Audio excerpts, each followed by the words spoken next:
Although Pride happened a while back, June in Toronto has become synonymous with celebrating Pride, which kicks off by raising the rainbow and transgender flags, concludes with festival weekend, and of course, features the Pride Parade. The streets of Toronto are normally bustling with people from all around the world coming together to celebrate. But this year, things have been a little different. Pride in Toronto moved online. Though this virtual celebration marked the first of its type, Pride has been celebrated in Toronto for years, its origins based in the fight against the injustices toward the LGBTQ+ community in Toronto. In 1981, the Toronto Police Service executed Operation Soap, where 200 police officers raided bathhouses and charged individuals for being in or operating a common body house. Also widely known as the Canadian Stonewall, it was one of the largest number of arrests in Toronto history. The police charged 286 men for being in a common body house and 20 for operating it. It was evident that police officers used brute force in the raids despite police reports, and the attack targeted the homosexual community. This was a turning point in the LGBTQ+ community in Toronto. People were fed up, and the community rallied against this abuse of power. What these protests once were became the Pride March of today.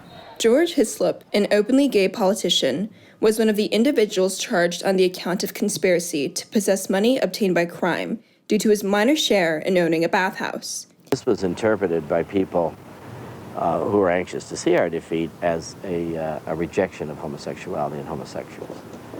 And then that led to the police raids in 1981, following on that election.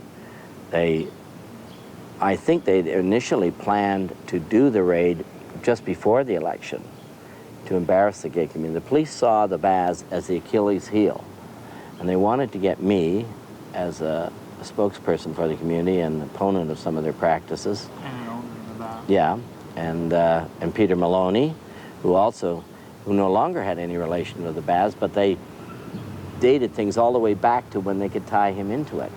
And of course, 2.5 years later, after the dust all settled, both Peter and I were dismissed.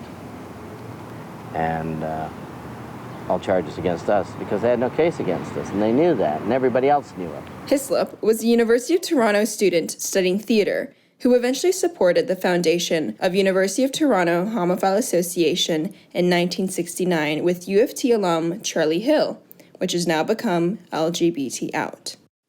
Along with many other activists, Hislop and Hill would become the face of the LGBTQ+ movement in Toronto, though there are many BIPOC activists crucial to today's Pride that have been left behind in the spotlight. In 1984, gay activist Douglas Stewart found the first Black and West Indian queer support group called Zami, upon realizing that racialized queers were frequently left out of the LGBTQ+ community, which was seemingly white. I think that the hunger and the need at the time and the purpose of the organization, of Zami specifically, was visibility, was a big one. People just felt like something needs to be available so that Black people could find a place to go and know, and a place where they could go and be heard and speak, right? And participate and have some action and identity within the gay community. And also I think that we always struggled with, are we a Black group in the gay community or a gay group in the Black community, right? And I think in those early years we were clear that we're a Black group in the gay community. Over the years we evolved before sort of the transition to another organizational forms to seeing ourselves articulate more as a gay group in the Black community, just because things had shifted over time. But at that point it was, where we need to go is find safety.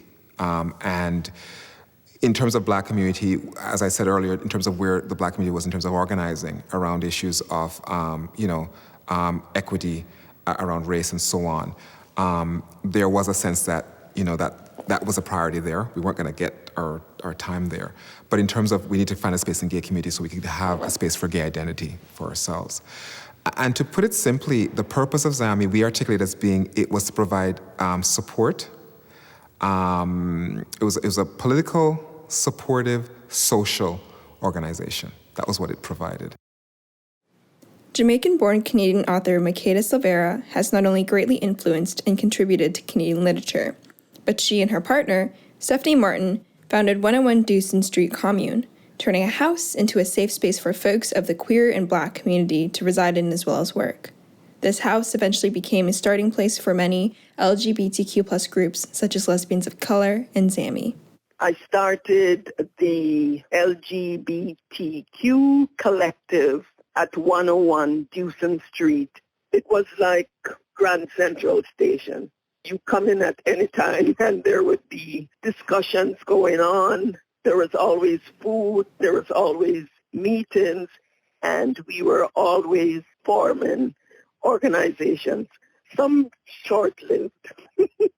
So Lesbian of Color, we just dealt with what was happening to us as lesbians, particularly how we were viewed in the white gay community. Before retiring in 2015, trans elder Rupert Raj was a psychotherapist and gender consultant who counseled members of the LGBTQ+ community as well as their partners, developing the academia and curating resources to share among other healthcare professionals. He also founded multiple trans organizations, such as the Foundation for the Advancement of Canadian Transsexuals, Metamorphosis Medical Research Foundation, and the Association for Canadian Transsexuals. His work greatly contributed to the progression of sexual reassignment surgery in Ontario. Something about, well, we're not going to give up beds for people with lung cancer or need hip replacements, because trans people were seen as a very, very minute, not the critical mass. So if you don't have the visibility and you don't have the critical mass, you're not seen as a valid constituency in terms of political votes, which queer people, of course, now are. And back in the old days, they said one out of 10 was queer, 1 out of 6, and so on and so on.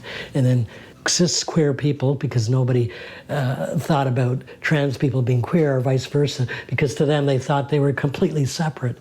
Apples and oranges, how can you both be queer and trans? So they thought these are two separate populations. I don't mean the individuals themselves. So anyway, trans people never quite got the visibility that cis queer people did finally as a viable political constituency. It's only until maybe 2008 or so, and now the Ontario Ministry of Health is actually looking at the trans population, finally. These are only a few of the many LGBTQ+ Toronto activists to name. Although the Pride celebrations went virtual this year, one thing we cannot forget is that its existence is owed to the activists who took to the streets and fought for their rights.